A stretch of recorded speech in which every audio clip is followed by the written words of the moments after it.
보겠습니다. 하나님 말씀 예레미야 17장 5절에서 8절 말씀입니다. 제가 가지고 있는 성경으로는 구약 성경 1770페이지쯤 됩니다. 우리 한 절씩 교독하도록 하겠습니다. 여호와께서 이같이 말씀하시니라. 무릇 사람을 믿으며 육신으로 그의 힘을 삼고 마음이 여호와에게서 떠난 그 사람은 저주를 받을 것이라.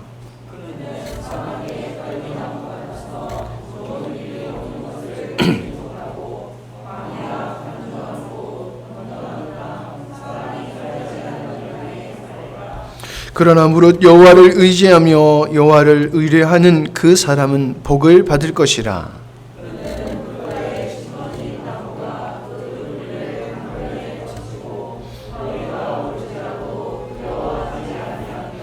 깊이 정청하며 가무는 해에도 걱정이 없고 결실이 그치지 아니함 같으리라. 아멘. 이 명절이 주일하고 이렇게 겹치게 되어지면 좀 소리가 울리는 것 같으네요. 마음이 조금 흥분되고 평안을 좀 잃어버릴 수가 있을 것 같습니다. 목사인 저도 그래요.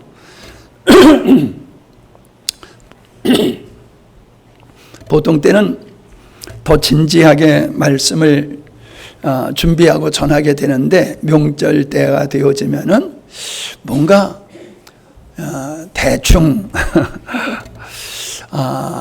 그런 생각이 솔직히 들 때가 있어요. 이번에도 그랬댔어요. 많이들 고향으로 가고 그러시니까 뭐 그냥 가족 예배 같은 그런 느낌이 들었는데, 그래서 가장 짧은 설교를 하지 않을까. 항상 제가 짧은 설교를 얘기하고는 늘 긴 설교를 해오고 그랬는데 가장 짧은 설교를 할 줄 알았어요. 근데 하나님께서 새벽에 3시에 깨우셔가지고 또 이렇게 말씀을 새롭게 정리케 하시면서 은혜를 주셔서 오늘도 결코 짧은 설교는 아니겠구나 그런 생각이 들었습니다.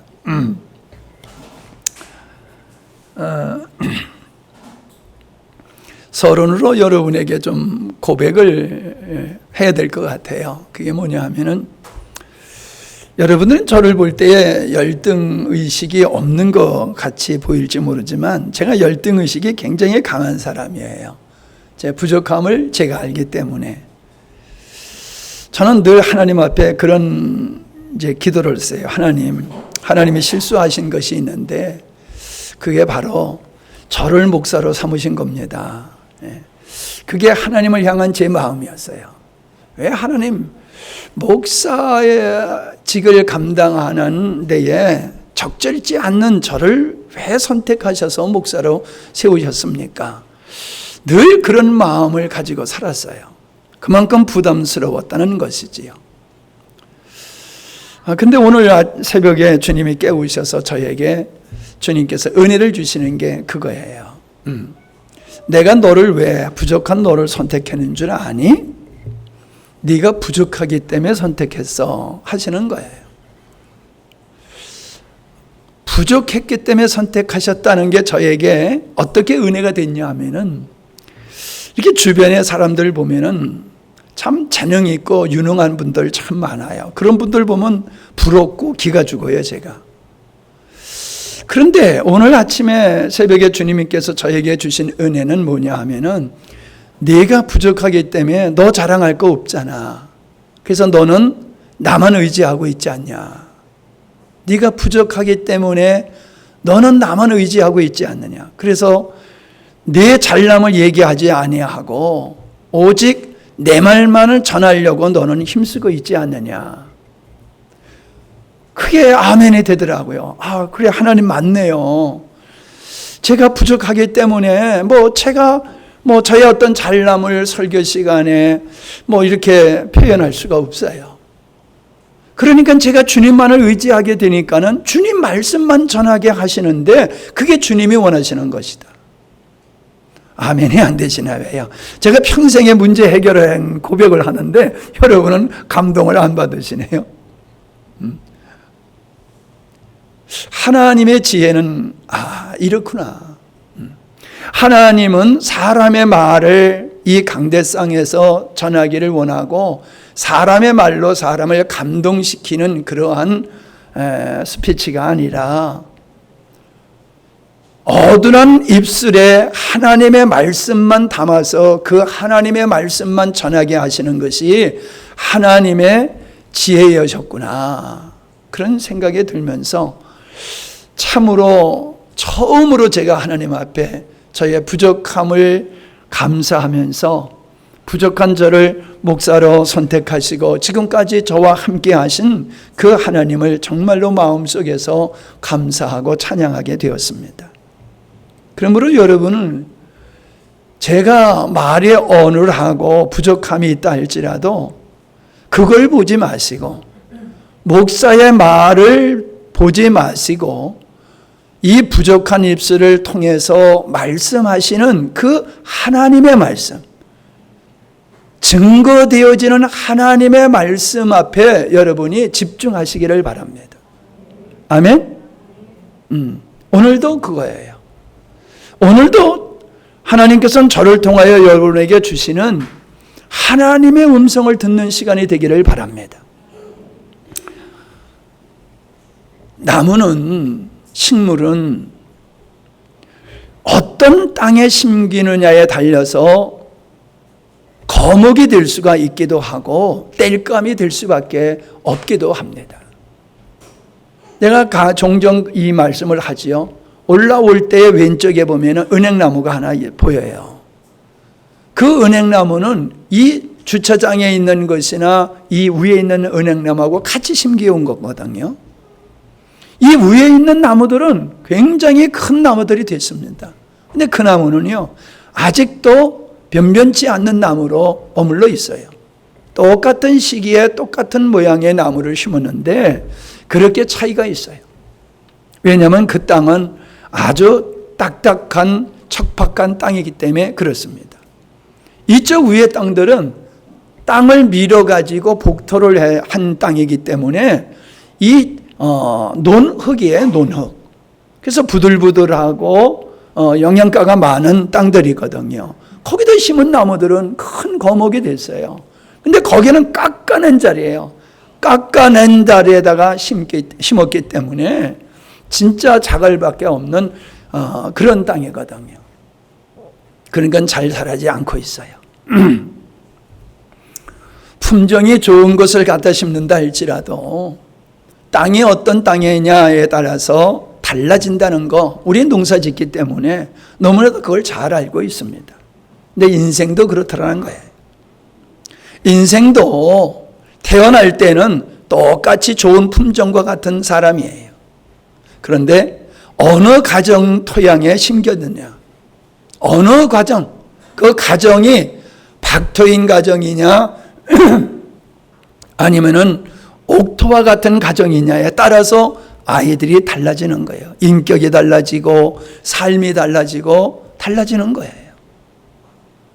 똑같이 예수님을 믿지만은 어느 교회에 출석하느냐에 달려서 신앙의 모습이 또 천양지차로 달라지게 되어지는 것을 보게 되어집니다. 에덴 동산의 아담은 하나님과의 풍성한 관계 속에서는 부족함이 없는 삶을 살았어요. 그의 풍성한 삶은 하나님 때문이었다는 거예요. 하나님 때문에 풍성한 삶을 살았어요. 근데 그가 하나님을 버렸지요. 마음속에서 하나님을 버린 그 죄가 결국 선악과를 따먹게 한 거고, 그 죄값으로 아담은 방황하는 인생이, 기갈의 인생이 될 수밖에 없었다라고 하는 겁니다. 안타깝게도 오늘날 예수님을 믿는다고 하는 사람들조차도 목마름을 해결하지 못하는 기갈함 가운데 살아가는 그리스도인들이 참 많다는 거예요. 왜 하나님을 믿으면서도 만족하지 못하는 삶을 살아갈까? 그거는 하나님을 믿는다고 하지만 하나님께 뿌리를 내리는 믿음의 생활이 아니라는 거예요. 하나님께 뿌리를 내린 게 아니라 형식은 하나님께 속한 것 같지만은 그 마음에는 여전히 자기 중심적이고 자기 능력으로 자기의 행복을 위해서 살려고 하기 때문에 삶은 경제적으로 넉넉하여질지 모르지만은 만족하지 못하는 삶을 사람들이 살고 있더라라고 하는 겁니다. 하나님과의 관계가 끊어진 아담의 삶은 마치 광야에서 거하는 삶과 같이 되었다는 거지요. 피폐한 삶이지요. 만족이 없는, 감사가 없는, 기쁨이 없는 그런 삶을 아담이 살게 되었다라고 하는 것입니다. 우리의 인생의 뿌리를 어디다 두느냐, 그것이 우리의 인생을 좌우한다는 거예요. 오늘 말씀 17장 5절을 다시 한번 봅니다. 여호와께서 이렇게 말씀하셨다. 사람을 의지하며 육체를 자기 힘으로 삼고 여호와에게서 마음을 돌린 사람은 저주를 받을 것이다. 6절. 그들은 사막의 키 작은 나무 같아서 좋은 일이 찾아와도 보지 못한다. 그들은 아무도 살지 않는 소금 땅 황무지에서 살게 될 것이다. 예. 아무리 좋은 집에서 좋은 시설에서 산다 할지라도 그 마음속에 행복이 없으면은 사막의 생활이지요. 광야의 생활이지요. 평안이 없는데요. 안식이 없는데요. 여러분, 우리에게 평안과 안식은 물질이 주는 게 아니에요. 좋은 환경이 주는 게 아니잖아요. 무엇으로 알 수 있습니까? 이 땅에 많은 사람들이 유흥가를 찾습니다. 유흥가를 찾는 이유가 어디 있습니까? 우리는 그런 데 가면은 가보지도 않았지만은 근처만 가도 어지럽잖아요. 근데 사람들은 일이 끝나면은 그런 데 가서 먹고 마시면서 인생을 위로받습니다. 마약까지 합니다. 심지어 자살까지 하지 않습니까? 사람들은 자기가 만족하지 않는 이유가 나에게 있는 게 아니라 상대에게 있다고, 주변의 사람들에게 있다고 그를 공격하고 때려 죽이기도 하고 그렇게 살인까지 하지 않습니까? 만족하지 못한 삶 속에서 빚어진 일이다라고 하는 거. 우리는 세계적으로 부강한 나라를 이루고 경제의 혜택을 누리고 살면서도 절대로 그것에 대해서 감사하고 살지를 않고 있다는 거예요. 늘 목마름의 상태로 살고 있어요. 늘 목말라요. 우리 어렸을 때는 텔레비 한 대만 있으면은 온 동네 사람들이 부러워하고 동네 사람들이 다 모여가지고 한 집이 있는 텔레비 앞에서 극장 구경하듯이 그렇게 텔레비를 보고 그랬단 말이에요. TV를 보고. 자동차는 생각지도 못하는 거죠. 근데 지금 우리는 집집마다 차 한 대씩 두 대씩 다 있잖아요. 텔레비는 방마다 있잖아요. 컴퓨터가 있잖아요. 핸드폰이 있잖아요. 너무 먹어서 배가 나와서 걱정이잖아요. 근데 사람들은 만족할지를 몰라요. 행복할지를 몰라요. 늘 뭔가 부족함 속에서. 그리고 쫓기는 삶을 살고 있는 이유가 어디 있느냐? 우리는 그걸 고민해야 되는데 대부분의 사람은 고민하지 않는다는 거예요. 또 착각이 뭡니까? 돈이 부족해서 그래. 환경이 열악해서 그래. 그렇게들 생각을 합니다. 주님께서 말씀하십니다. 세상에 주는 물은 마음속의 기가람을 해결할 수 없는 거다. 근데 내가 주는 물을 마시면은 영원히 목마르지 아니할 것이며 줄이지 않을 것이다. 그렇게 주님이 말씀하십니다. 여러분, 예수님을 믿는 우리는 그 주님을 먹고 마심을 통해서 세상 것으로 얻을 수 없는 것을 얻고 채우고 누리는 삶 속에서 하늘의 영광을 누리며 살 수 있는 게 그리스도인이에요. 그래서 범사에 감사할 수 있고 항상 기뻐할 수 있는 게 주님 때문이라는 거예요. 주님 때문이라는 거예요. 근데 그 주님을 믿으면서도 어찌하여 이렇게 인생들이 기갈하느냐? 그건 당연하지요. 주님께 뿌리를 내리는 삶이 아니기 때문이다. 주님을 이용하려고 하는 삶이지 주님을 삶의 근거로 생명으로 삼고 있지 않기 때문이다 라고 하는 거지요. 이사야서 58장 11절에 보니까 여호와가 너를 항상 인도하여 메마른 곳에서도 네 영혼을 만족해 하시며 네 뼈를 건교하게 하시리니 너는 물된 동산 같겠고 물이 끊어지지 아니하는 샘 같으리라. 저는요 참 예수님 믿고 행복한 분 늘 기억나는 분이 있어요.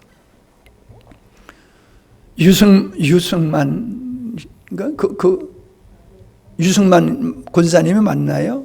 우리 고향 교회에.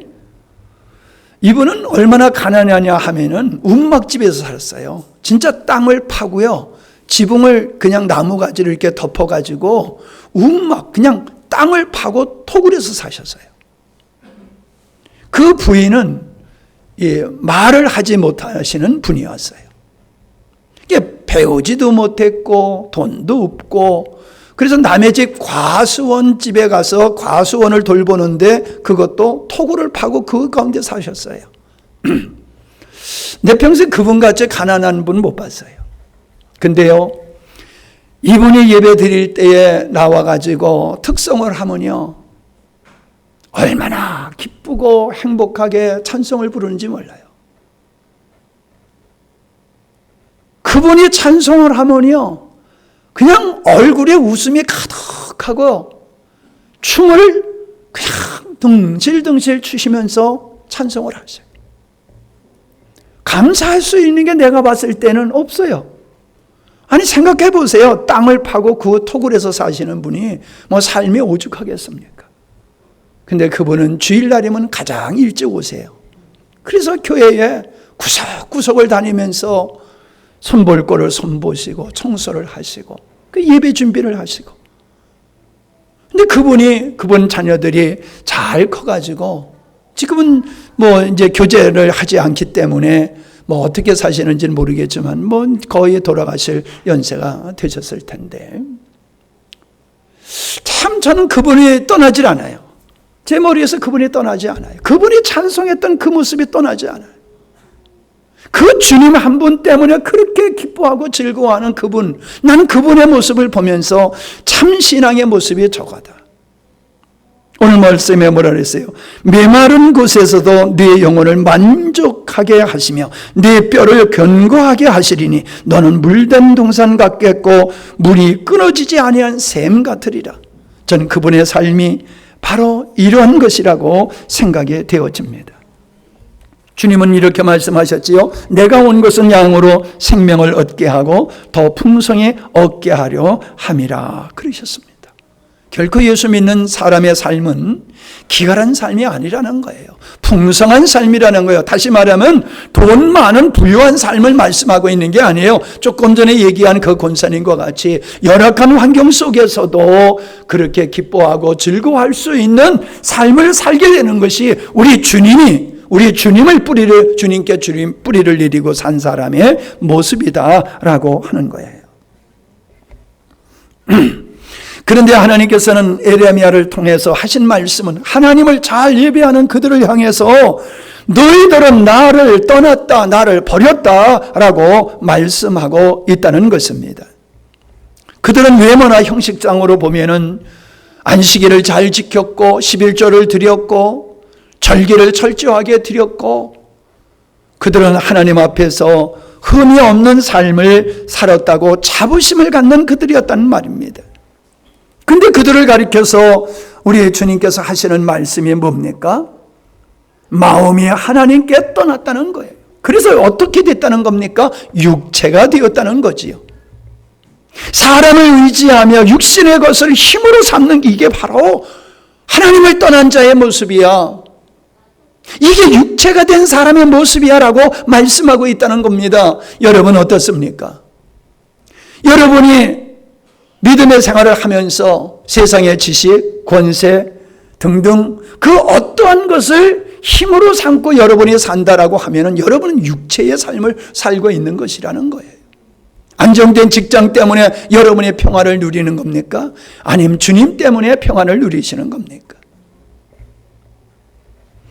우리는 노아 시대 때에 하나님을 멀리한 사람들을 심판하셨는데 그들을 육체가 되었다라고 하는 말씀을 기억해야 될 줄 믿습니다. 불행하게도 오늘 대부분의 사람들은 육체의 삶을 살고 있을 뿐만 아니라 그리스도인조차도 하나님을 의지하기보다는 사람을 의지하고 권세와 어떤 명예와 지식과 어떤 능력들을 더 의지하며 살고 있다는 것이죠. 그것이 어떻습니까? 그러면 만족해야 되는데 만족을 못하잖아요.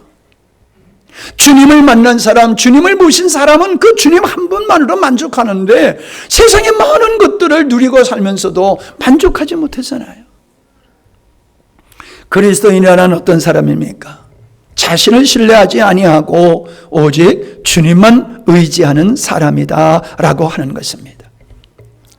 세상의 어떤 것을 신뢰하기보다는 하나님을 신뢰하고 인간의 방법으로 어떤 문제를 해결하려기보다는 하나님의 은혜로 모든 문제를 해결하려고 힘쓰고 애쓰는 사람이다라고 하는 것이지요.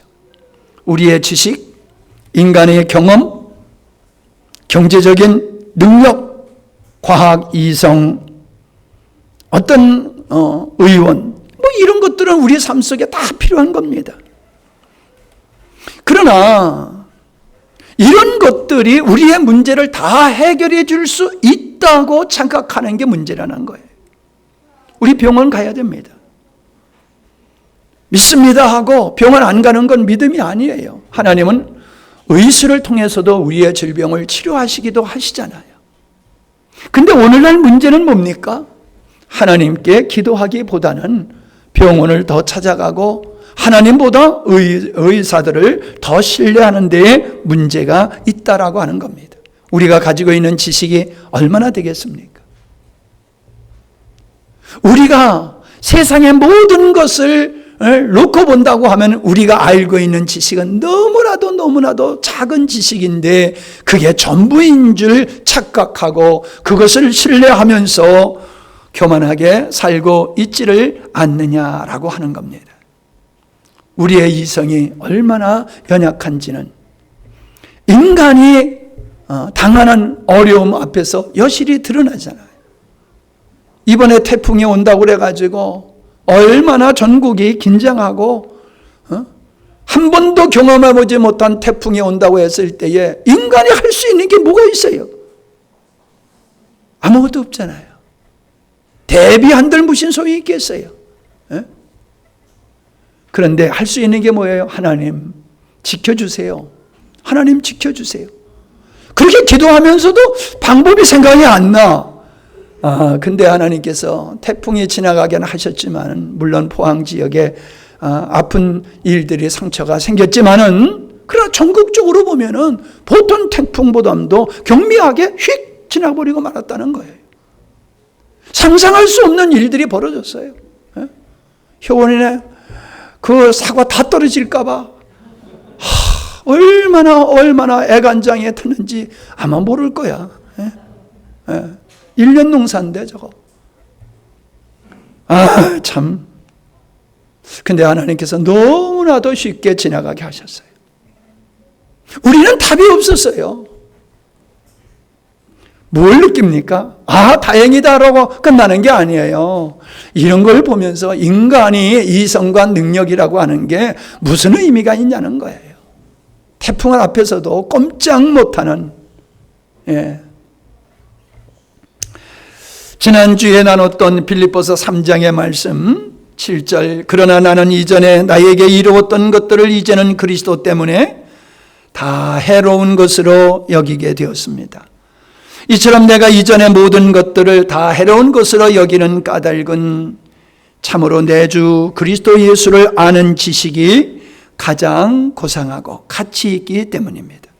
그래서 나는 그리스도를 위해 모든 것을 버리고 심지어 그것들을 쓰레기처럼 배설물로 여기게 되었습니다. 그것은 내가 그리스도를 얻어 그분 안에서 살기 위해서입니다 라고 고백하고 있다는 것입니다.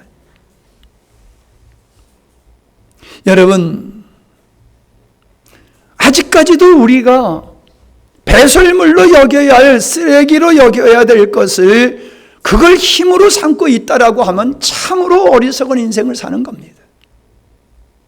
불쌍한 인생, 아니 다시 말하면 하나님의 은혜를 경험할 수 없는 사람, 세상 것을 의지하고서는 하나님의 은혜를 경험할 수가 없어요. 풍성한 결실은 뿌리에서 공급되듯이 인생의 만족은 하나님께로부터 오는 것이다 라고 하는 것입니다. 사막에 심겨진 나무는 잘 자라다가 건기 때는 다 말라 죽게 되는 것이지요. 마치 예수님이 비유로 말씀하신 것과 같은 돌밭과 돌밭에 심기운 나무와 같이 되더란 말입니다. 세상을 의지하는 사람들 아주 자랑합니다. 그러나 그것이 그에게 영원한 기쁨이 될 수가 없다라고 하는 것이지요. 그 모든 것들이 누릴 때는 천하를 얻는 것 같지만 그것들을 상실하게 되어진다라고 하면 인생 자체가 끝장나버리는 걸 많이 보게 됩니다. IMF 때 가장들이 많이 고생을 했지요. 여러분, 가장은 돈을 벌어오는 게 가장이 아니지요. 마치 배로 말하면 선장과 같은 존재지요. 선장이 어떻게 배를 운행하느냐에 달려서 배가 편안할 수도 있고 어려운 일을 당할 수도 있는 거잖아요. 가정이란 가족을 안전하게 만들고 행복하게 만들고 바른 길로 갈 수 있도록 역할을 하는 게 가장이지 돈만 벌어오는 게 가정은 아니에요. 연세 많으신 어른들을 울타리로 얘기하는 게 어디에 있습니까? 연세 많으신 어른들을 돈을 많이 벌어오니까는 그렇게 여기는 겁니까?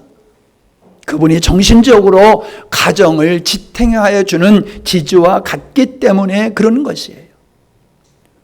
남편은 가장은 돈 많이 벌어오는 것, 이게 잘못된 생각이란 말이에요. 그래서 돈 많이 벌어오면 힘쓰고 돈을 못 벌어오면 무시당하는, 이것은 아주 잘못된 생각인 것을 우리는 경험해 보아하지 않았습니까? 메마른 인생, 깨어진 인생들은 바로 세상 것을 근거로 살아가기 때문이다라고 하는 것입니다. 시편 127편 1절을 보면은 주께서 집을 짓지 아니하시면 집 짓는 사람의 수고가 헛되고 주께서 성을 지키지 아니하시면 파수꾼이 깨어 눈 부릅뜨고 지켜도 헛일이다. 정녕 주께서 함께 하지 아니하시면 먹고 살려고 아침 일찍 일어나 밤늦도록 애쓰고 수고하는 모든 일도 다 부질없는 짓이다. 주님께 사랑받는 사람은 잠을 자는 동안에도 주께로부터 복을 받기 때문이다 라고 말씀하고 있습니다. 열심을 집을 짓지만은 집을 져놓고 그 집에서 살지 못하는 사람들을 보았습니다. 아무리 성을 눈을 부릅뜨고 지킨다 할지라도 하나님께서 그 성을 지키지 아니하시면은 파수꾼의 경성함이 허사다라고 하는 이 말씀. 인생에 수고하고 애쓰는 게 당연하지만은 그렇다고 그 모든 것이 좋은 결실을 오는 게 아니라는 것이죠. 하나님이 지켜주셔야지, 헛되지 않게 하셔야지 된다는 거예요. 아무리 열심히 사과 농사를 져도 하나님께서 떨어지지 않게 하셔야지, 떨어지는 걸 막아주시지 아니하면은 1년 내내 농사진 게 헛것이 된다는 거잖아요. 똑같은 얘기예요. 자녀를 위해서 부모님들이 얼마나 헌신하고 애를 쓰면서 자녀를 양육합니까? 그런데 그 자녀들이 꼭 부모님이 원하는 모습들로 그렇게 성장합니까? 부모가 정성을 덜 들여서 잘 못 되고 정성을 잘 들이니까 되는 게 아니잖아요. 어느 부모가 자기 자녀를 위해서 최선을 다하지 않는 부모가 어디 있겠습니까? 그런데 하나님의 은혜를 주시면 그 자녀들이 복된 자녀로 성장한다는 거예요. 부모의 수고가 헛되지 않게 하는 것은 노력의 결과가 아니라 하나님의 은혜의 결과라고 말씀을 하고 있지 않습니까? 오늘 본문 17장 7절에 뭐라고 말씀하고 계십니까? 그러나 무릇 주를 믿고 주께 의지하는 그 사람은 복을 받을 것이다. 그런 사람은 물이 넉넉한 시냇 곁에 깊이 뿌리를 내리고 견고해진 나무와 같아서 아무리 가물어도 걱정이 없다. 내리쬐는 여름철에 뙤약볕도 하나도 두렵지 않고 그 잎사귀는 항상 푸르고 싱싱하다. 오랫동안 비가 내리지 않는 심한 가뭄에도 전혀 걱정할 것이 없고 언제나 좋은 열매를 주렁주렁 맺을 것이다. 분명히 하나님은 이렇게 약속을 하고 계십니다. 하나님께 뿌리를 내리는 사람, 하나님을 의지하는 사람, 그 사람은 아무리 가물어도 가뭄을 타지 않는 나무와 같이 푸르름을 유지하고 풍성한 열매를 맺을 것이다. 여러분, 성경은 이런 말씀을 하고 있습니까? 저는 나의 삶을 돌아보면은 나의 삶이 정말로 이 말씀이 아멘인 고백을 할 수밖에 없어요. 저의 어떤 면을 본다 할지라도 세상 말로 하면 꿀릴 게 없어요. 꿀릴 게 없어요. 세상 기준으로 하면은 보잘것없는 사람이지요. 그러나 너의 인생을 내놓고 나의 인생을 내놓고 한번 얘기해보자 그러면은 돈 많이 벌고 출세하는 것으로 하면 그들이 1등이지만은 인간이 인간답게 살고 가정을 이루고서 많은 사람에게 선한 영향을 미치면서 사랑받고 존경받는 삶을 기준으로 본다라고 하면은 결코 뒤지지 않는 삶을 살고 있어요. 이게 어떻게 되느냐? 아까도 말씀드렸지만 내가 너무나도 부족한 사람이기 때문에 하나님 저 같은 사람을 목사로 선택한 건 하나님 실수예요. 이거를 내가 평생에 그런 마음을 가지고 왔는데 그러기 때문에 주님만을 의지하고 살아왔더니 하나님께서는 모든 부분에서 선한 영향력을 미칠 수 있는 사람으로 세우셨다는 거예요. 여러분이 저하고 가까이 지내기 때문에 저를 많이 아는 것 같아도 얼마나 아시겠어요? 얼마나 아시겠어요? 여러분, 제가 이런 말씀을 담대히 전할 수 있는 것은 하나님의 말씀이기 때문에 전하는 것도 있지만은 제 삶이 이 말씀의 열매가 없다라고 하면은 이 말씀을 담대히 전할 수가 없을 거예요. 근데 저의 삶이 진짜 물된 동산과 같고 사막의 푸르름을 사막에서도 가뭄에서도 푸르름을 잃지 않는 그 나무와 같은 삶이 내 노년의 삶으로 장식되어져 가는 걸 볼 때에 역시 내가 주를 위해서 죽고자 하고 주님만을 의지했을 때에 그 인생이 공허하지 않구나. 감사가 넘치는 삶이 될 수밖에 없다라고 하는 것을 제가 누리면서 이런 말씀을 드리는 겁니다. 사막의 풀과 같은 인생을 사는 사람이 있는가 하면은 다윗과 같이 하나님의 풍성한 그 풍성함을 누리는 그런 하나님의 복을 누리고 사는 사람도 있더라라고 하는 겁니다. 여러분이 지금 누리고 있는 그 축복들이 여러분의 인생의 수고와 노력으로 맺어낸 건지 아니면 하나님을 의지하고 살았더니 하나님께서 이렇게 좋은 인생으로 아름다운 인생으로 선한 영향력을 미칠 수 있는 사람으로 나를 변화시켰다라고 고백할 수 있는 건지 여러분 이 시간에 곰곰이 한번 돌아보시기를 바랍니다. 그리고 나는 주님으로 인하여 만족한 삶을 살고 있는지 아니면 내 마음속에 불만 불편으로 짜증으로 살아가고 있는지를 여러분 이 시간에 여러분의 자신을 돌아볼 수 있는 시간이 되기를 바랍니다. 하나님만을 의지하고 신뢰하는 삶이 어떤 것입니까? 그것은 자기를 의지하는 것으로 시작되는 겁니다. 사람들은 내 열정을 살아가고 플러스 하나님의 은혜로 살아가려고 합니다. 근데 하나님은 결코 그렇게 하시지 않습니다. 다 내려놔라. 다 내려놓을 때 내가 비로소 그때 내가 너를 위해서 일할 것이다. 이게 하나님의 원칙이다라고 하는 것입니다. 세상적인 방법으로 살아오던 것을 내려놔야 됩니다. 그리고 하나님의 방법으로 하나님의 방법을 선택하고 하나님의 방법으로 살기 시작할 때에 비로소 하나님이 그 인생의 주인이 되어주시고 역사하시는 것을 경험하게 될 것입니다.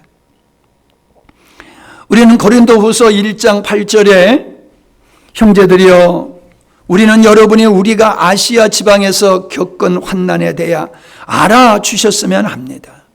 당시에 우리가 감당할 수 없을 정도로 큰 박해를 받았으며 살아남을 소망조차 모두 잃어버릴 지경이었습니다. 그때 우리 마음은 이미 사형 선고를 받은 것이나 다름이 없었습니다. 하지만 지금 생각해보면 그런 일이 일어나는 것은 우리로 하여금 우리 자신을 의지하지 않고 오직 죽은 자를 살리시는 하나님만을 의지하도록 하기 위함입니다. 이 말씀을 얼마나 수없이 제가 여러분에게 증거하고 있습니까? 하나님은 우리 자신을 의지하지 않도록 그걸 내려놓도록 하시기 위해서 모든 고난과 환난, 역경을 사용하신다는 거예요. 내가 신뢰하고 있는 것이 얼마나 가치 없고 하찮은 것인가를 그걸 깨닫고서야 그걸 내려놓을 수 있기 때문에 그걸 깨닫도록 하나님은 나에게 절망을 허락하신다는 거예요. 그토록 하나님께서는 우리 자신을 내려놓는 것이 주님 안에 거하는 것이고 주님께 뿌리를 내리고 사는 삶을 위한 첫걸음이라는 거예요. 그 자리로 우리를 이끄시기 위해서 하나님은 우리에게 인생 속에서 수많은 실패와 고난을 겪게 하고 계시다는 사실이에요. 그러므로 여러분, 빨리 여러분은 고난에서 탈피하려고 하는 생각을 내려놓으십시오. 하나님께서 왜 나에게 인생의 고난의 기회를 주셨는가? 왜 사랑하신다고 하면서도 나에게 이렇게 마음 아프고 힘든 이런 일들을 허락하셨는가? 그거를 여러분이 찾으셔야 됩니다. 그걸 찾아야 돼요. 그게 고난을 이기는 방법이에요. 그리고 고난이 바뀌어서 축복이 되어질 수 있는 길이에요. 그게 하나님은 그렇게 하시는 분이에요. 하나님은 우리의 자신의 연약함을 깨닫고 그걸 내려놓고 하나님은 의지하도록 그런 자로 만드시기 위해서 하나님은 결코 어떤 일도 주저하지 아니하시고 행하시는 분이에요. 이게 하나님을 아는 거예요. 오늘 많은 그리스도인들이 하나님을 믿는다고 하면서 이걸 몰라요. 그러니까 인생 전반에 실패를 주시는 게 아니에요. 모든 삶이 다 잘 되는데 어떤 한 가지가 딱 걸려가지고 이것 때문에 여러분이 자유하지 못하는 인생에 참 하나님이 주시는 위로와 평강을 누리지 못하는 그런 부분이 있어요. 그걸 깨시기 위해서 우리 주님은 지금 여러분에게 난관을 주시는 거예요. 고난을 주시는 거예요. 제가 그런 고난을 수없이 겪었고 그런 고난 속에서 하나님의 뜻을 발견하게 되어졌을 때에 고난은 나에게 축복으로 바뀌어졌고 오늘의 삶을 만드시는 하나님의 손길이었다라고 하는 겁니다.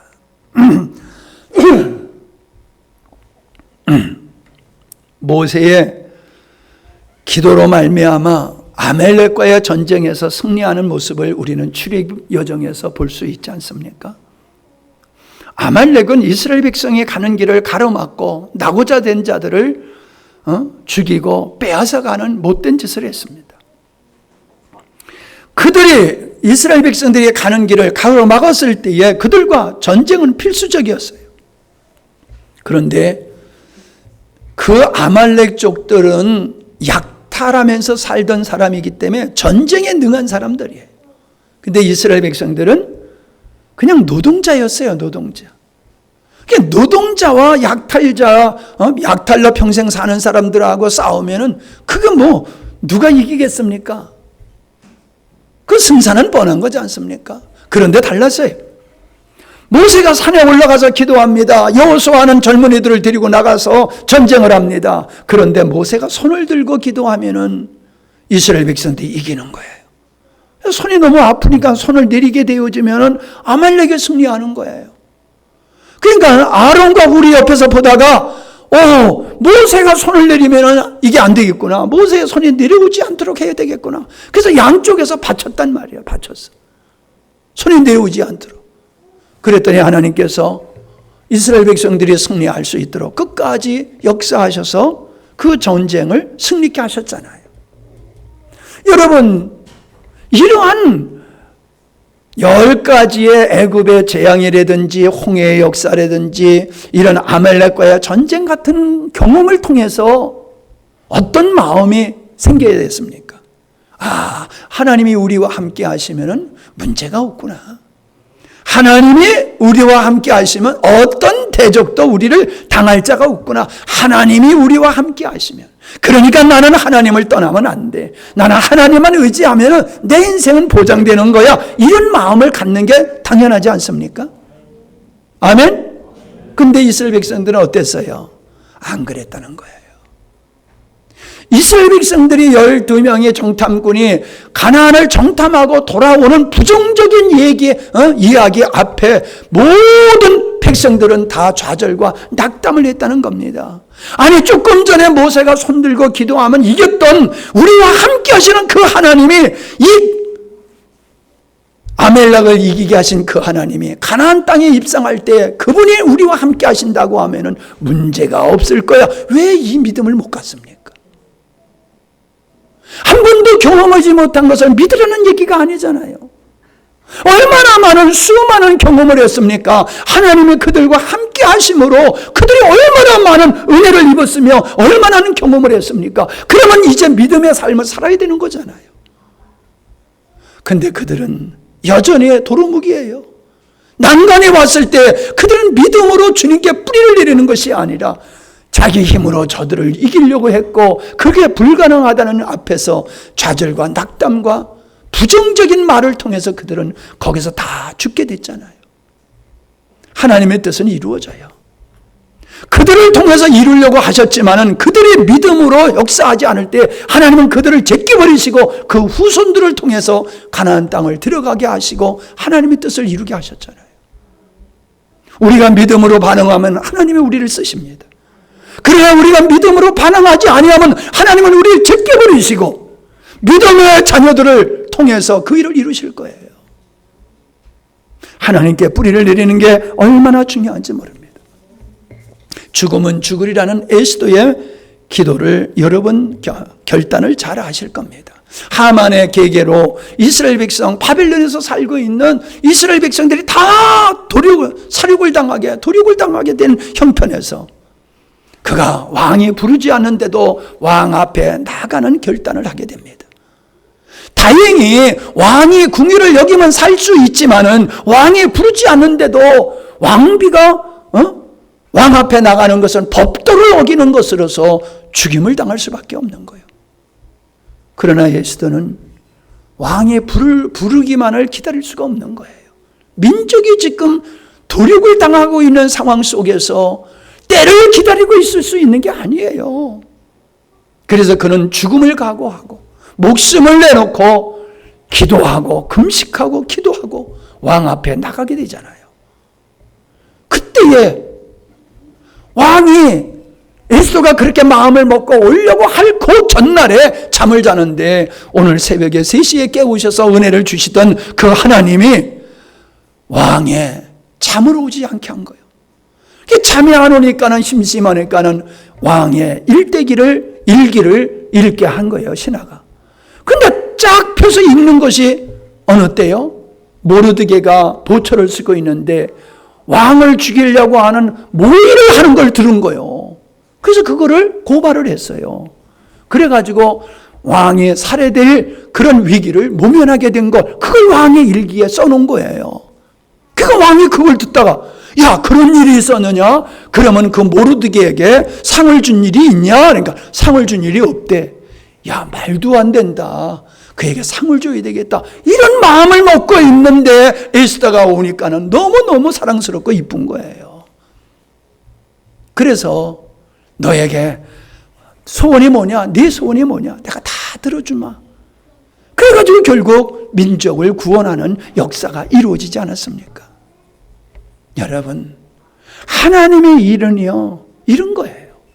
우리가 처하는 상황이 아말렉이 앞에서 가로막고 있을 수도 있고, 홍해가 가로막는 이런 것이 있을 수도 있고, 하만과 같은 못된 세력들이 우리를 위협할 수도 있어요. 그러나 여러분, 중요한 게 뭡니까? 그런 환경 앞에 기죽지 않는 거예요. 그런 환경 앞에서 떠들지 않는 거예요. 하나님 앞에 서는 거예요. 그러면 하나님께서 역사를 하세요. 근데 재밌는 게요, 성경에 나타난 많은 일들을 보면은 하나님의 놀라운 역사는요, 개인적인 욕망을 위해서 기도해서 역사가 일어난 게 아니에요. 하나님의 영광을 위해서 기도했을 때에 하나님이 항상 역사하셨더라는 거예요. 구하여도 얻지 못한다라고 하는 것은 우리가 인간적으로 정욕적으로 하나님 앞에 구하면 그 기도는 헛것이지만, 하나님의 영광을 위해서 여러분이 어떤 것이든지 하나님의 영광을 위해서 기도할 때에 하나님은 일하고 역사하신다는 사실입니다. 6.25가 이 마산으로부터 낙동강을 이렇게 전선이 형성됐었잖아요. 아차하면 완전히 바다로 다 몰살될 수밖에 없는 그런 상황 속에서 피난 온 목사님들이 한 군데 모여가지고 기도한 거 아니에요. 하나님, 이 민족을 살려주십시오. 이 나라를 구원해 주십시오. 그렇게 기도했을 때에 불가능했던 인천 상륙작전이 성공하게 됨으로 말미암아 수복을 하게 되었고, 오늘의 자유가 이렇게 지켜지게 됐다는 것. 우리 믿음의 사람들은 믿어야 됩니다. 안 믿는 사람들은 우연이라고 말할지 모르지만, 우리는 메가더가 멋진 작전을 통해서 이 나라를 지켰다라고 보기보다도 기도의 목사님들의 기도를 통하여, 성도들의 기도를 통하여서 하나님께서 메가더를 통해서 이 나라 지켰다, 이렇게 믿는 게 맞는 줄 믿습니다. 이번 태풍도 우리가 기도했더니 하나님께서 이렇게 잘 지나가게 하셨다, 이게 믿는 게 맞는 거예요. 전에도 늘 기회 있으면 여러분에게 간증을 했던 김광배 장로님, 진떨이교회 그 장로님이 우리 교회 와서도 간증을 한번 하셨잖아요. 나이 드신 분들은 안다고요. 리비아의 그 대수로 공사, 이게 불가능한 상황에 봉착해가지고 사업을 접느냐 마느냐 하는 위기 속에서 전혀 토목과 상관없는 이분이 책임자로 가셔가지고 해결책이 없으니까 기도밖에 없었다는 거지요. 그래서 모든 걸 다 포기해버리고 골방에 들어가서 기도했을 때에 하나님께서 주시는 지혜를 가지고 했더니 그 생산 라인이 정상적으로 작동이 돼서 그 수로 공사를 무사히 마쳤다라고 하는 이야기. 남의 얘기가 아닙니다. 우리 삶 속에서도 이런 수많은 역사가 일어나고 있는 게 사실입니다. 여러분은 저를 볼 때에 그냥 여기 서 있는 이 목사님을 보는 게 아니에요. 저의 삶 속에서 주님께서 어떠한 역사를 하고 오셨으며 지금도 어떤 역사를 하고 계시는지 여러분은 그걸 볼 수 있어야 됩니다. 그리고 여러분이 믿음의 위로를 얻고 용기를 얻고 담대하게 함께 가셔야 되는 겁니다. 저의 부족함을 보지 마세요. 주님도 그거 아시면서도 저를 목사로 선택하셨다고 그랬잖아요. 제자가 자주 쓰는 예화가 뭡니까?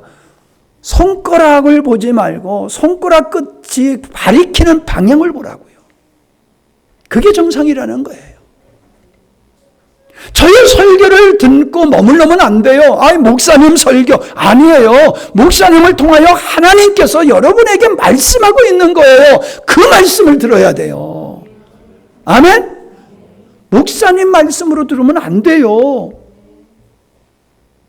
목사님을 통해서 하나님이 오늘 이 시대에 우리에게 어떤 비전을 주시는가, 어떤 사명을 주시는가, 어디에 우리가 목숨을 걸고 살아야 되는가, 이걸 주님이 원하시는 게 뭔지를 여러분이 깨달으셔야 돼요. 그리고 그 역할을 잘 감당하셔야 되는 거예요.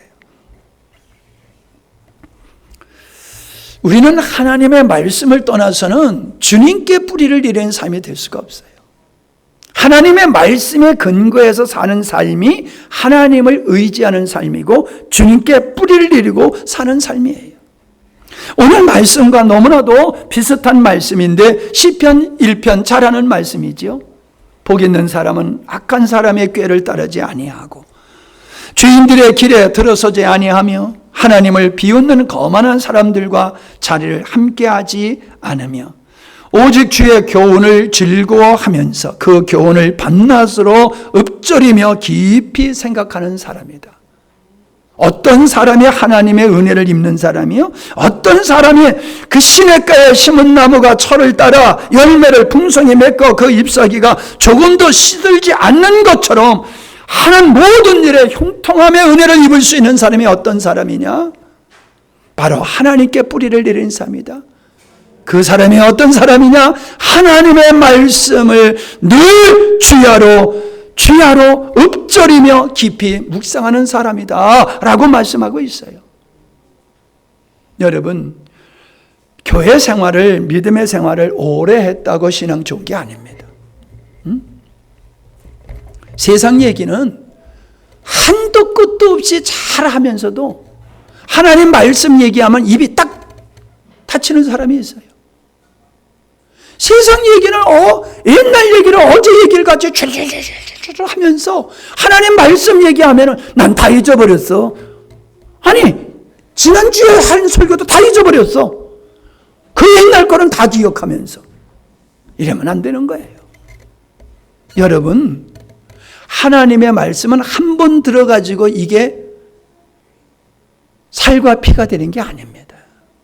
그 말씀을 묵상하고 그 말씀을 다른 사람에게 전할 때에 그게 내 것이 되는 거예요. 내 살과 피가 되는 거예요. 근데 말씀을 묵상하지도 않아. 들을 때도 열정으로 듣지 않지. 그냥 한 번 듣는 거로 끝나는 거야. 묵상은 없어. 다른 사람에게 전하는 거 더더욱 없어. 그러면요, 깡통이요, 깡통. 말씀이 없는 삶이요, 말씀이 없는 사람은 주님께 뿌리를 내리는 삶이 아니에요. 말씀에 근거해서 사는 사람이 하나님께 뿌리를 내리는 사람이라는 거예요. 여러분, 그냥 예배에 나와서 목사님 설교 잘 들어주는 거 예배 잘 지내는 게 아니에요. 명절에 명절 잘 세세요. 그리고 인사들을 해. 근데 내가 가만히 생각해 봐서 명절을 잘 세는 게 어떤 게 명절을 잘 세는 거지? 여러분, 명절 잘 세는 게 도대체 뭐가 명절 잘 세는 거예요? 사랑하는 사람들과 만나서 맛있게 밥 먹는 거, 그게 명절 잘 세는 거더라고요. 네? 사랑하는 자녀들이 안 와. 그러면 명절을 지내도 재미가 없어. 이번에 하은이가 와가지고 아주 재령을 불고 가니까는 명절이 얼마나 즐겁고 재미있는지 몰라. 명절을 잘 세는 건 사랑하는 자녀들과 사랑하는 가족들과 만나서 주님 그 사랑 나누고 맛있는 거 나누어 먹고 즐겁게 지내는 거, 그게 명절 잘 지내는 거네. 그런 생각을 하게 됐어요. 여러분, 하나님의 말씀을 우리가 풍성하게 나눌 때에 우리의 삶이 천국이 되는 겁니다. 마지막으로 예배 생활을 성공해야지 돼요. 여러분, 예배를 통하지 아니하고 은혜를 입을 수 있는 길이 많지 않아요. 하나님은 예배를 통해서 우리에게 은혜를 주세요. 우리가 코로나 시대를 보내오면서 자유롭지 못하게 예배드리는 환경을 통해서 왜 힘들어했습니까? 예배를 통해서 하나님의 은혜 주시는 것이 차단돼 버렸기 때문에 힘든 거예요. 하나님은 예배를 통해서 우리를 만나주세요. 예배를 통해서 하나님은 우리에게 위로를 주시고 용기를 주시고 말씀을 주시고 힘을 주시는 거예요. 그러니까 예배에 참석하지 아니하면요, 이 물이 공급되지 않는 나무와 같이 돼버리는 거예요. 보세요, 여러분. 제가 목회하면서 저를 떠난 분들이 있잖아요. 우리 교회를 떠난 분들. 이사 가서 떠난 분들이 어쩔 수 없지만은 다른 걸 찾아서 떠난 분들이 있어요. 다른 걸 찾아서 쉽게 신앙생활하기 위해서 가까운 교회를 선택한다든가 자기가 원하는 어떤 것을 얻기 위해서 다른 교회를 선택한다든가 이런 분들이 있잖아요. 근데 그렇게 해서 저를 떠난 분들이 잘 됐습니까? 한번 생각해 보세요. 떠났어도 저와의 인격적인 영적인 교제를 갖는 분들은 풍성함을 상실하지 않아요. 그런데 육적인 것을 얻겠다고 편안한 신앙생활을 하겠다고 떠났던 사람은 소식이 없어요. 소식이 없어요. 명절이면은 목사님을 기억하고 뭐 사과 한 박스를 보낸다든가 뭐 고기 한 근을 사서 보낸다든가 굴비를 하나 사서 보낸다든가 뭐 이런 분들이 있어요. 그분들이 왜 그렇게 그런 명절이 되면은 목사님을 기억하고 그런 선물을 보내옵니까?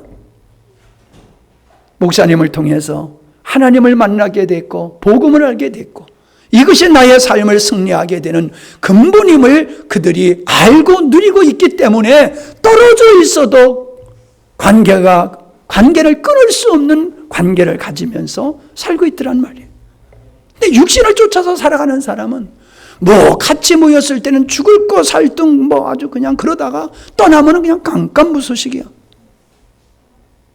영적인 그리스도인, 육적인 그리스도인 분명히 드러나게 되는데 여러분 영적인 그리스도인은 하나님을 예배하는 일을 하나님을 가까이 하는 일을 게을리하지 않아요. 아무리 바쁘고 힘들어도 내 영혼을 위해서 하나님의 영광을 위해서 예배에 목숨을 걸게 돼 있어요. 그런 사람은 메마르지 않는 인생을 살게 됩니다. 요한복음 4장 23절에 하나님이 찾는 사람이 있어요. 하나님이 찾으시는 사람. 하나님이 찾으시는 사람은 바로 신령과 진정으로 하나님을 예배하는 사람을 하나님이 찾고 계시는 거예요. 하나님이 찾으시는 분들이 되시기를 바랍니다. 하나님이 찾는 사람. 하나님이 찾는 사람. 운동장에 가서 여러분 자녀들이 운동을 할 때에 누구를 찾습니까? 아무리 많은 애들이 있다 할지라도 내 자식 찾는 거예요. 내 자식 어디 있나? 그 많은 아이들이 운동을 해도 내 관점은, 내 시선은 우리 자녀에게만 꽂혀 있어요. 다른 애들은 안 보여요. 하나님이 찾으시는 사람이 그런 사람이에요. 아멘? 하나님이 찾으시는 인생, 하나님이 찾는 믿음의 삶을 사시기를 바랍니다. 예, 말씀을 마치겠습니다. 성경에 의인이 망하는 것을 본 적이 없다라고 했습니다. 의인이 망하는 걸 본 적이 없다. 다시 말하면 하나님께 뿌리를 내리고 하나님을 인하여 사는 사람 중에서 망하는 사람을 내가 본 적이 없다 이 말이에요. 우리 서로가 지금 그게 보이잖아요. 우리가 서로 보이잖아요. 과거에 하나님을 떠나서 살던 사람들이 예수님을 믿고 예수님을 만난 다음에 그 예수님으로 살아가는 우리들의 삶을 서로 보고 있잖아요.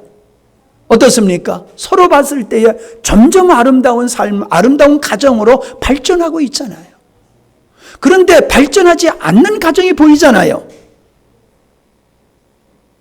은혜로 발전하지 않는 가정이 보이잖아요.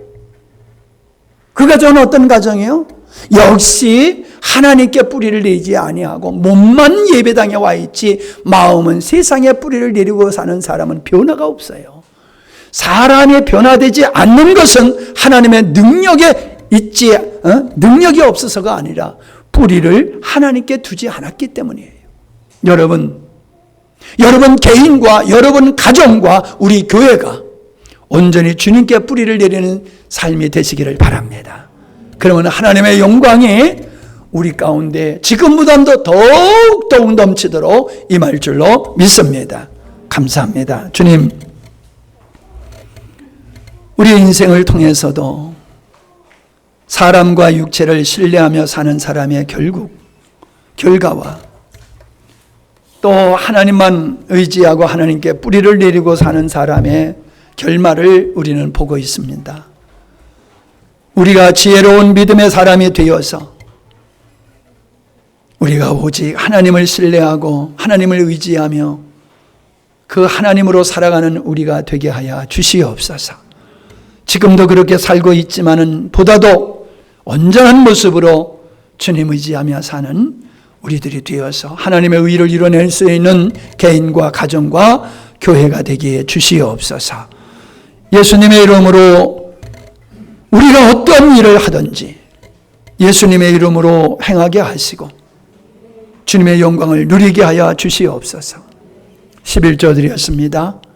선교헌금, 차량헌금, 구제헌금, 감사헌금 드렸습니다. 하나님께서 주신 은혜를 돌아볼 때에 결코 작지 않은 은혜를 주셨음에도 우리들이 그것을 크게 사용하지 못하고 하나님께 영광 돌리지 못함을 회개하면서 이제 온전히 주님 신뢰함으로 나의 인생의 주님의 작품된 길을 걷기를 결단합니다. 주님께서 저들의 영과 육을 기름 부어 축복하여 주시어서 땅에서도 형통의 복을 얻게 하시고 하늘의 신령한 복으로 많은 영혼들을 세워가며 영혼들을 구원하며 영혼을 하나님 건강한 하나님의 자녀들로 세워가는 일에 우리가 다 쓰임받게 해 주시옵소서.